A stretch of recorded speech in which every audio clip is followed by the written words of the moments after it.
एक दिन एक अमीर आदमी भगवान शिव के दर्शन करने के लिए मंदिर में गया। इस अमीर आदमी ने बहुत ही महंगे जूते पहन रखे थे और उसने ऐसा भी सुना था कि इस मंदिर में अक्सर चोरी होती रहती है। इस वजह से उसका मन नहीं हुआ कि वह अपने कीमती जूते वहां बाहर छोड़कर चला जाए। जूते पहनकर वह मंदिर में नहीं जा सकता था और उसे ऐसे ही बाहर छोड़कर वह जाना नहीं चाहता था। अब वह करे तो क्या करे। वह बड़ी दुविधा में पड़ गया था। थोड़ी देर सोचने के बाद उस अमीर आदमी ने मंदिर के बाहर बैठे एक भिखारी से बात की। अमीर आदमी ने उस भिखारी को अपने जूते संभालने के लिए दे दिए। भिखारी भी उसके जूते संभालने के लिए राजी हो गया।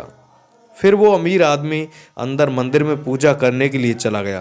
पूजा में बैठे बैठे उस अमीर आदमी के मन में ख्याल आया कि भगवान ने कैसी विषम दुनिया बनाई है।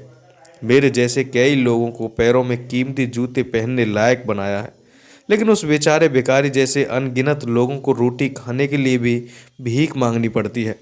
वो अमीर आदमी मन ही मन भगवान से फरियाद करते हुए बोला कि आपने सब लोगों को एक समान क्यों नहीं बनाया, आपने सभी को एक जैसी सुविधा क्यों नहीं दी।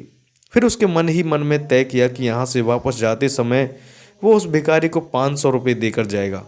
पूजा खत्म होने के बाद जब अमीर आदमी बाहर आया तो ना उसे अपने जूते दिखे, ना ही उसे वो भिखारी दिखा। उस अमीर आदमी को लगा कि भिखारी किसी काम से कहीं बाहर गया होगा, इसलिए थोड़ी देर तक उसने कहीं खड़े होकर रहकर भिखारी का इंतजार किया। काफ़ी देर तक इंतजार करने के बाद भी जब भिखारी वापस नहीं आया तो उस आदमी को पता चला कि भिखारी उसे ठग के चला गया। दुखी होकर अमीर आदमी नंगे पैर ही अपने घर की तरफ चल पड़ा। रास्ते में उस अमीर आदमी ने देखा कि फुटपाथ पर एक जूते चप्पल बेचने वाला बैठा है। अमीर आदमी एक जोड़ी चप्पल खरीदने के लिए उसके पास पहुंचा। वहां पहुंचते ही उस अमीर आदमी की नज़र उसके जूते के पैसे ही जूते पर पड़ी। अमीर आदमी पहचान गया कि ये उसी के जूते हैं।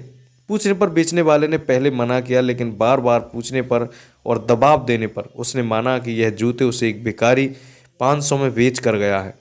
अब वह अमीर आदमी बिना चप्पल खरीदे मुस्कुराते हुए वहां से अपने घर की तरफ नंगे पैर ही चला गया। उसे भगवान से की गई अपनी फरियाद का जवाब मिल चुका था। उसे समझ में आ गया था कि जब तक लोगों के कर्म एक जैसे नहीं होते तब तक सब एक समान नहीं हो सकते। भगवान ने उस भिखारी के तकदीर में 500 रुपये लिखे ही थे, लेकिन कैसे कर्म करके उन्हें लेना है यह उस भिखारी के हाथ में था। अगर वह चोरी ना भी करता फिर भी उसे 500 रुपये मिलने वाले थे।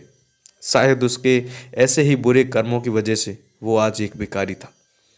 दोस्तों, कैसी लगी कहानी? अगर अच्छी लगे तो चैनल को सब्सक्राइब ज़रूर करें। धन्यवाद दोस्तों।